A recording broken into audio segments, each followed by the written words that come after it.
Greetings. Welcome to another episode of the Visionaries Podcast, powered by StartUp Westport, where we dive into the minds of the biggest names in business and innovation. I'm your host, Jay Norris, CEO and co-founder of Guesst Software. Today, we're sitting down with the founder of PopUp Bagels, a brand that started right here in Westport and is taking over with locations across Manhattan and New England. His name is Adam Goldberg. Find out how Adam started his bagel empire and what he sees for the future of the bagel industry. So today on the Visionary Podcast, we're honored to have Mr. Adam Goldberg. How are you? Adam, thanks for coming. Of course. All right. Adam here, let me tell you a quick story. I've been hearing about this gentleman in town that I have to meet because not only is he a serial entrepreneur, but he's created a phenomenon in town, and it's also made its way to New York City. And I said, what is it called? And this was a gentleman named Sam Hindle. He said, Jay, you're doing a show on serial entrepreneurs locally here that have created something for the world. You gotta meet Adam. So I said, all right, set it up, Sam. And so here we are. So welcome. Great to be here. Yeah, welcome to the show, man. Of course. And so I always start by asking this because PopUp Bagels, right?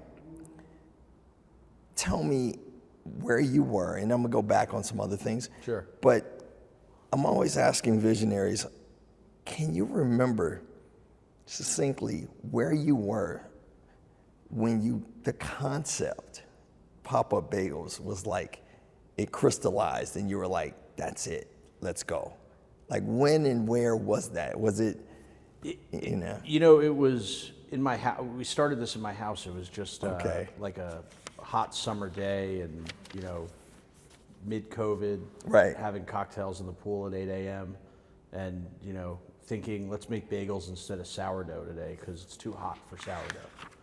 Wow. So somehow my cousin and I thought, oh, it'd be so refreshing if we made bagels because sourdough is so heavy. So we made bagels and they were like really good. And for 2 more days, we made these bagels and we tweaked the recipe a little bit. And the next day, my wife, who's super supportive of the business, but was like, at the time, you've destroyed our walls, there's seeds everywhere, there's flour. If you've never baked, or I wasn't really a baker. Right. So we're throwing flour everywhere, and there's seeds everywhere, and the wall paint is coming off from all the steam. She's like, can you just go to the store and buy bagels today? Like, there's no cooking. All right. And so we went to the store, and it was the first time I had gone to a bagel shop in 4 months because we'd been locked in our house for COVID, and that was not one of the things that I desired. But so was this 2020 or 2021? 2020. Wow. So having made bagels for 3 days, I was like, wow, I really miss bagels. So when we went to the store and bought bagels, we realized the bagels we had been making were of much better quality than what we had been eating for the last 10, 15 years at the stores. Wow. And we went one by one to all the different bagel shops, and they just weren't the quality or the caliber of what we had been making. But I would say a few weeks in, I was kind of, you know, lying there thinking about, you know, this bagel that we're making and what we could do with it. Right. And it kind of hit in my mind that, like, why is it that nobody walks into a store and gets a cold pizza, yet all over America people are walking in and getting cold bagels? Like, why is it that we can't create a method to have hot bagels at all times? Or fresh bagels. Bagels within 30 minutes out of the oven. Wow. Okay. And that was kind of the, That's you know, what started it was somewhere between that and everybody wanting to get more of our bagels, and it just motivated me to keep. So more. Were you doing what do they call them? Like, were you having like people over and they were trying them and they were just like? At the beginning, it was a text message. I would yell, "Bagel kitchen window open tomorrow." And we'd go to like 10 friends, cool. Then 15 friends, then 20 friends, and then 2 or 3 months in, I was getting these nasty texts from people whose names I won't mention, but they're like, "I don't understand. I thought we're friends." Oh my God. And then it was like, they're like, why am I My not on bagels are late. Why am I not on your bagel list? And I'm like, I didn't even know I had a bagel list. I was just contacting people who I've been in touch with. Oh my God. So it went from close friends to tertiary friends. And then finally on my birthday, which was November 1st of 2020, or it's November 1st every year. But on my birthday that year, I posted, socially to the 200 followers that I had on Instagram, which was, wow, all 200 people. I'm going to make bagels for my birthday. It's $20. All the money goes to charity. And come buy a 6-pack of bagels from me. And we raised over $1,000 selling a 6-pack of bagels for $20. And it was all on my back porch and, no party, no nothing.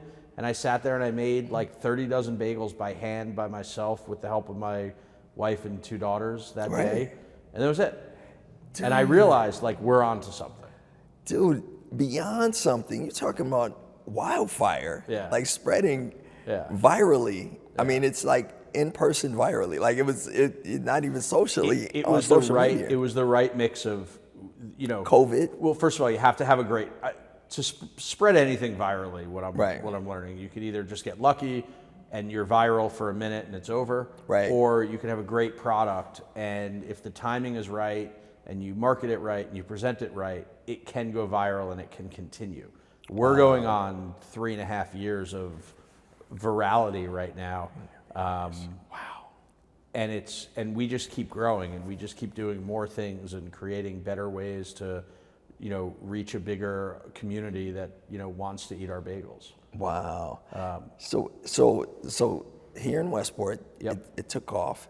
Tell me about the opportunity in New York. I heard about that. How did that happen? Was that So when it took off in Westport, I realized that I wanted to make this more than a lifestyle business, because at the time it was every weekend we were selling 200 or 300 dozen bagels, but I was waking up at 3 o'clock in the morning on Saturdays and Sundays to make the dough, and I was employing high school kids and college kids and whatever it took, and everyone was really great going through this, but I realized that we needed to make this a scalable business.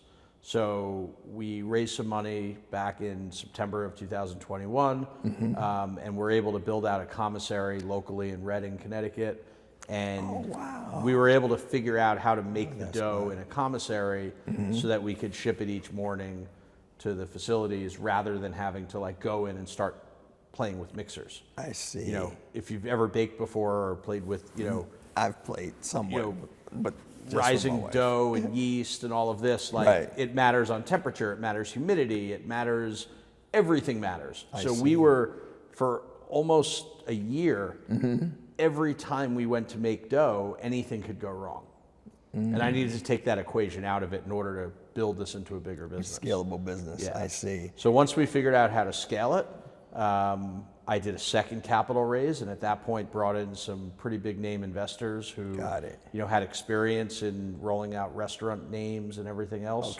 But stayed true to our brand, stayed true to our product, and with that we were able to lease our first space in New York, which is on Thompson Street.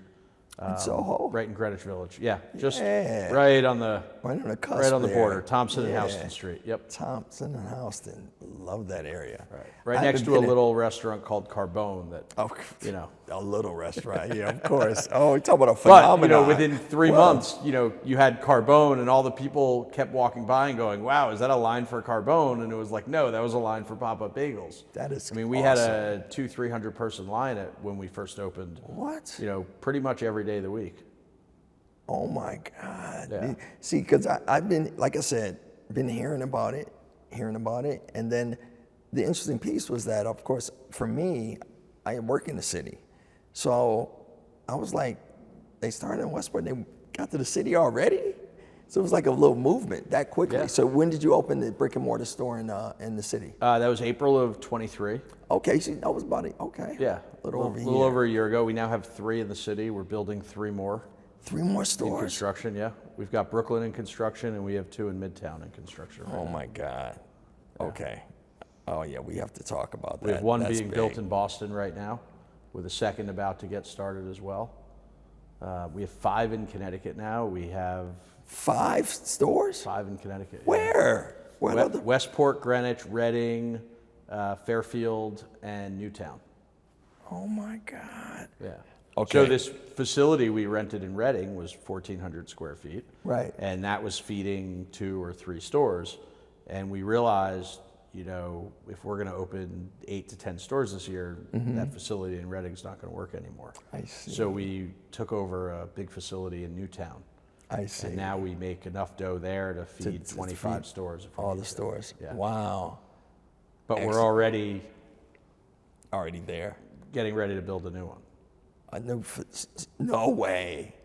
Not in Newtown. I don't know. We have to look. You're not sure? We're now looking. Yeah. For a larger facility. You have to stay a year ahead of yourself. Otherwise, you just get stuck. Right. Oh man. To be continued, that conversation. Yeah. That's awesome, man. Gosh. So tell me, what did you do before PopUp Bagels? What was your line of work? So I started on Wall Street right out of college. Okay. I was there for 5 years. Wound up in the insurance business for about 10 years.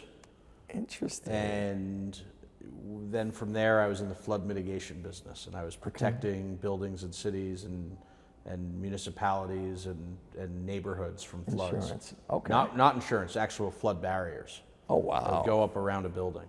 Okay. And so that's So that was a interesting. business I bought into about 1 month before Hurricane Sandy. No way. And then Hurricane Sandy happened, and everyone in New York was scrambling to figure out how to protect their buildings from that ever happening again. And I was able to create these contracts that allowed people to buy our system. Timing. Can we say timing? Timing. Timing. Sounds like great There's timing, hard work. my friend. Wow. There's timing and there's luck. You had And a little bit persistence. You got to have all of it. Persistence with patience is something I tell all. I've had great people. business ideas over the years, and the timing just wasn't right. I know. I've been there. And I know if it was 2 years later, I would have nailed it. But if you're 2 years 2 years early early, or 2 years 2 late. years late, even like 1 month it's- before Hurricane Katrina. That's unbelievable. It was literally 1 month to the day. Unbelievable. Yeah.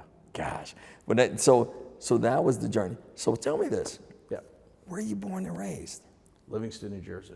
Livingston, New Jersey. Okay. And I was born in Livingston, raised there, moved to Short Hills when I was like 13. And, Oh, wow. And then went to college in Washington, D.C. Okay. But as a child growing up, we always had a bag of bagels brought home from the bagel shop.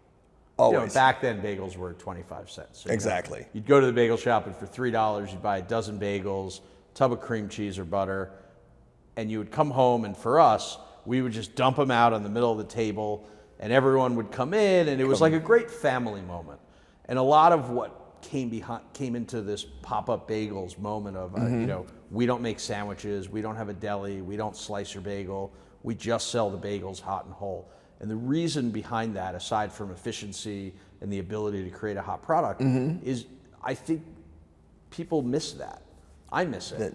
That nostalgic. camaraderie of Yeah. of everyone reaching into a bag. And whereas, you know, when you're waiting on 8 sandwiches, it's almost like you go home and here's your sandwich, Right. and everyone just scurries It's off not to their communal. own There's no computer. communal vibe Right. at all. Right. So No. we love this family, friend, Family communal, you know, hey, I'll have some of that bagel and give me some of that cream cheese. And How do you taste this one? Have you Right. tasted this one? Right. No, that's awesome. And it's so funny, man, because this story, we were talking a little bit before the show, and I had heard this story about another bagel savant or visionary in Westport. in Westport. Yeah. And so when they mentioned you and they said, you know what? We should do a bagel off. And I was like, what are you talking about? They said a bagel off. And I said, is bagels that big in Westport? They're like, oh yeah, you didn't know? Adam, there's a unique story between him and the other visionary of the bagel. Yeah, Bagel Nick and Elise, who started Nick and Bantam Elise. Bagels. Yeah, Can you tell me a little bit more about they created the stuffed bagel. Mm-hmm. I don't know if I think they created it. Okay. They were on Shark Tank, and they built a business out of, you know, very similar. You know, they woke up one night and they were like, oh my God, what if we do this and we do this? And they opened a store and built a brand and sold the brand. Funny enough, when I started this business, our mutual friend Sam wanted to introduce me to them, and the meeting was set at a house that I had lived in for 6 years and built most of. And they had bought it. Yeah, they had bought it, 5-6 years after we had moved out of it.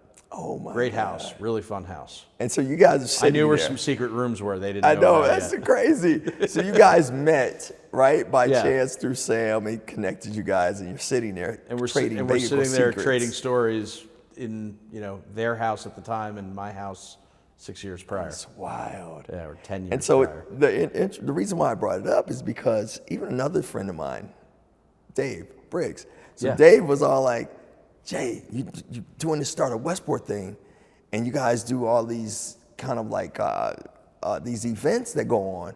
Why don't we do one on just bagels? And I'm like, Dave, how could we just do one on bagels? He's like, you have no idea. There's some bagel entrepreneurs in town. Yeah. Listen, Dave was one of the first people to interview me.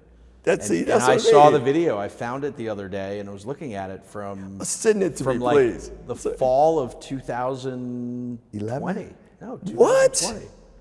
Yeah. So It was before we had ever really sold bagels, and it was Dave standing in my backyard, and the bag said "Backyard Bakery." no way. Send me that. I'll send it to you. Because Dave came here for our opening, Yeah. and he was like, "Yo, Jay, this is great," because he's trying to, make sure he can do some offsites. Yep. But more importantly, now I see why he was so excited to share the story, because he was one of the first influencers in a way. He was. Next to your brand. He was. It's wild, So when we started the brand, we had, no. Of course. Anytime you start a brand, you have almost no following. Right. You look up to everyone around you as, oh my God, this person's coming in. They're that Right, person. right. Or, ooh, this person runs that league. Or here's a news person. And it's every person helps. And Dave Briggs at the time, I looked, I go, oh my God, This guy's he's got on a name. TV, Yeah. he's got a name, Yeah. he's the real deal, he's interviewing me. Right. And I was so excited. It was like the greatest And it was thing. called Backyard Bagels at the time. At the time, it was just Backyard Bakery, and that's. We hadn't even coined the name PopUp Bagels. So yet. okay, no, we didn't talk about that. I'm glad you just brought this up Yeah. because how did that happen? Were you like wordsmithing with your wife or family or agency? So the Tabies let me borrow Don Mamo to cook in their kitchen for a few weekends in Westport, and when we were setting up a website, I decided I didn't want to sell bagels unless I knew people were showing up. So the first thing I did was create a website on Square that sold bagels by the 6-pack. And I was like, well, I don't want to make the website Backyard Bakery because if this becomes a thing, Right, backyard. Right. how are we going to use the name Backyard Bakery? We're not in our backyard, we're in a kitchen. So I was like, well, maybe it'll be Goldberg's. And then I go, no, it can't be Goldberg's. Oh, the because Hamptons there's has of Goldberg's. course there's already right. I was like, well, what about original Goldberg's? And you can't do that. And then I was like, well, what about famous Goldberg's? And my wife and I are talking about this, and you know what? That's taken too. She goes, don't you remember when we were in Reykjavik and we met that guy who told us that he wasn't famous, but he was known? And I was like, yeah. She goes, well, what if we're not famous but known Goldberg's? And I was like, nah. I was like, no. Well, let's use that as our tagline, not famous but known. But we need to, and she's like, well, what about pop-up? Pop-up bagels. We're popping up in a kitchen. Just Google pop-up bagels. I mean, the first thing you have to do when you come up with a name now is you got to check, is the Instagram account available? Is the website available? It was all available. We locked it in, took the whole thing down, started the copyright stuff immediately, almost that week. Oh my and God. that's how the name PopUp Bagels came, and that's where the not famous but known came from. Right. And, it was history. History. And it's important, though, like, I think when you're starting a business, learning this, you really have to think 5 years out. Right. Like, you have to ask yourself, if this makes it, am I going to be happy with the name I just chose? Because 3 years later, it's too late. Listen, Adam, that is that's one of the best, from an advice perspective, because essentially the reason we named the show Visionaries is because of that, right? And so we had the same issue. We were looking at Visionaries as a name, but of course, Visionary spelled with an IE. IE was Someone taken. right? It's so It's an ESPN guy. exactly, I think, right? right. We were like, wait a minute. So what if we put the apostrophe S on it? No one had it, right? And so it's kind of like, that's why we went that way. But more importantly, you're right. When you're an entrepreneur, it's great because we created this show to inspire the next generation of visionaries and entrepreneurs. And so every little soundbite, that you're saying is advice, because you understood that we got to be careful here, because in 5 years, will we fill this word with this? Can we grow into this? Is this something scalable? This word itself, and it's awesome to hear that. And so you and your wife partners for real. We call her the founder-ish. Founder-ish. Yes, that's what the business card says. Oh, that's awesome. Yeah. That's awesome. So now, this is outside of it being pop-up, meaning special. What else would you say is the real appeal? Is it the what's the secret sauce to what we're doing? Yeah. Would you say that made it? Part of it is a vibe, right? Okay. Again, everything goes back to you got to have a great product. Right. Got to have a great product. Right. We have a great product. You got to have a scalable product.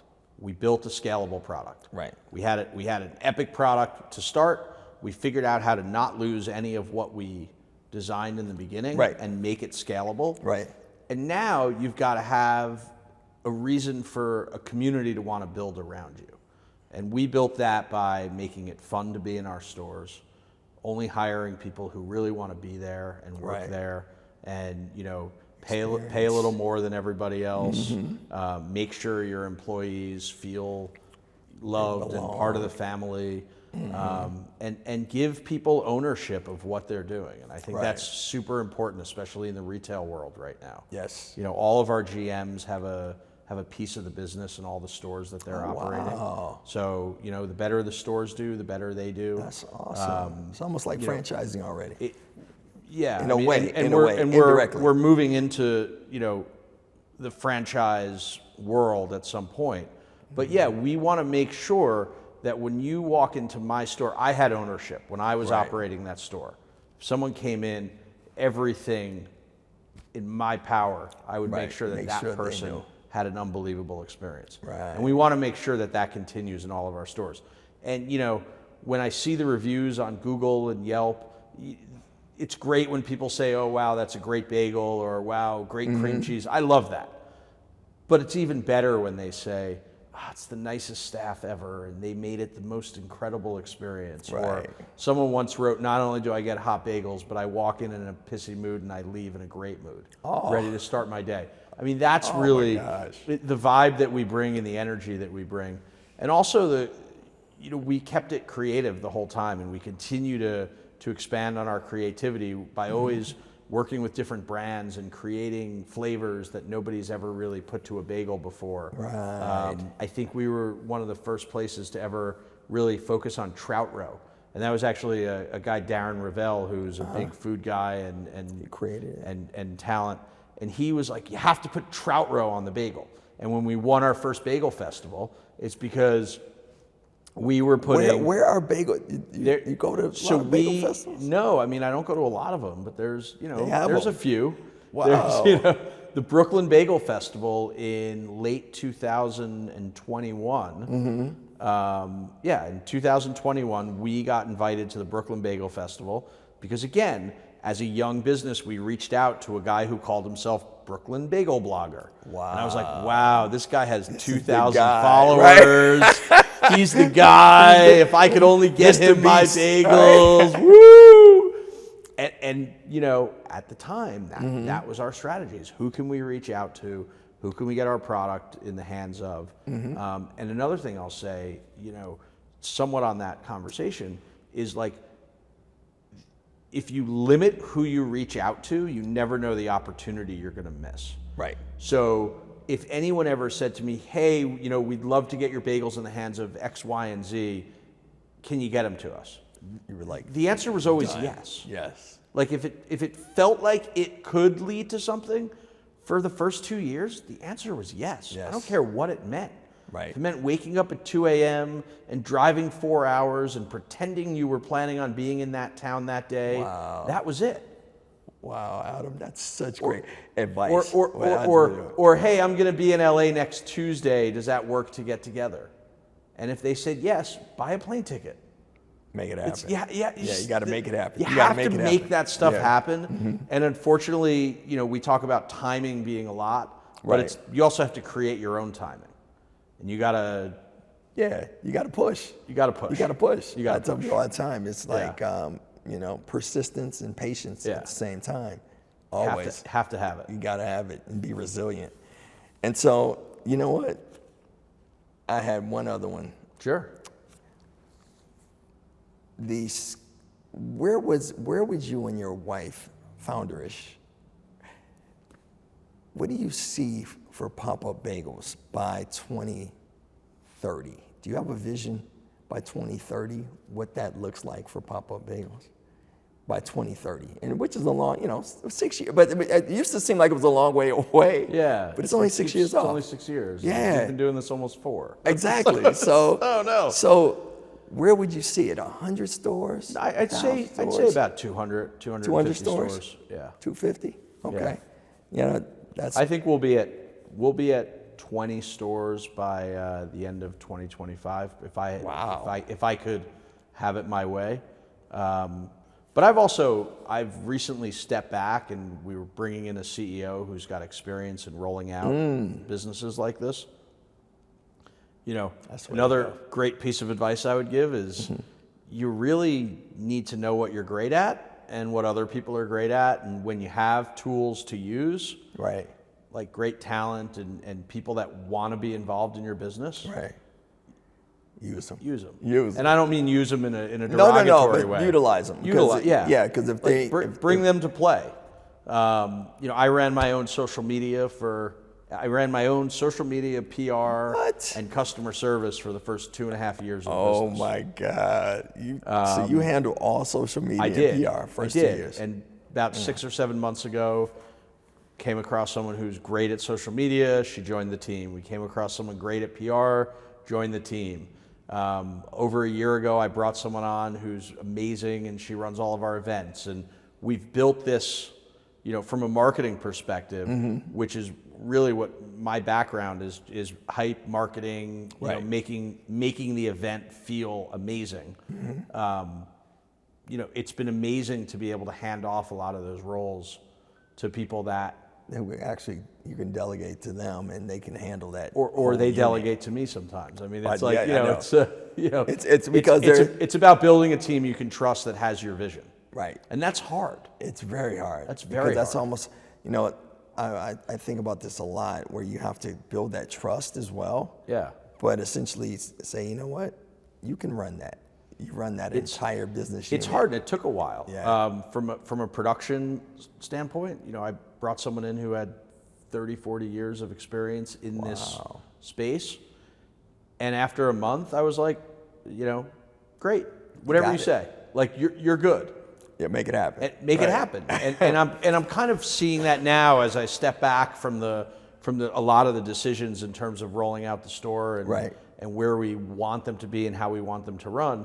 There are people who know better than me how to do that. Right. So, all right, let's do it. As long as we don't lose the vibe, as long as we don't lose the flavors, certain things, and the product, that's it. Consumer experience, The consumer experience has to stay the same or better. But other than that, let someone who knows what they're doing, who's done it before successfully, let someone do it. No, I can't do it all. It's hard. As an entrepreneur, it's hard to hand that stuff off. Oh my God, is it ever? My phone's been off for 30 minutes. That's hard. Tell me about it. It's hard. It's hard. It's hard. But I'm getting better at it. But you're getting better at it. Yeah. You gotta let go. If you were interviewing me a year ago, I would have been peeking at my phone the whole time, wondering who I need to respond to on social media. No, dude, this has been awesome. And I learned so much because I had no idea. I knew you had a couple stores. I had no idea your expansion was going to be up to 20 stores by next year. Yeah.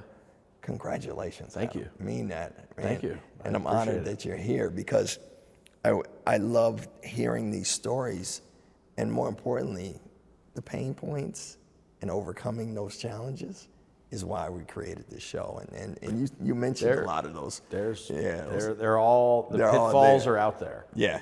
And remember, I don't know if you ever had the books like Choose Your Own Adventure. You would do you turn to page 1 or 3? Right. I mean, I can look back at 8 to 10 different examples of times where I had to make a choice.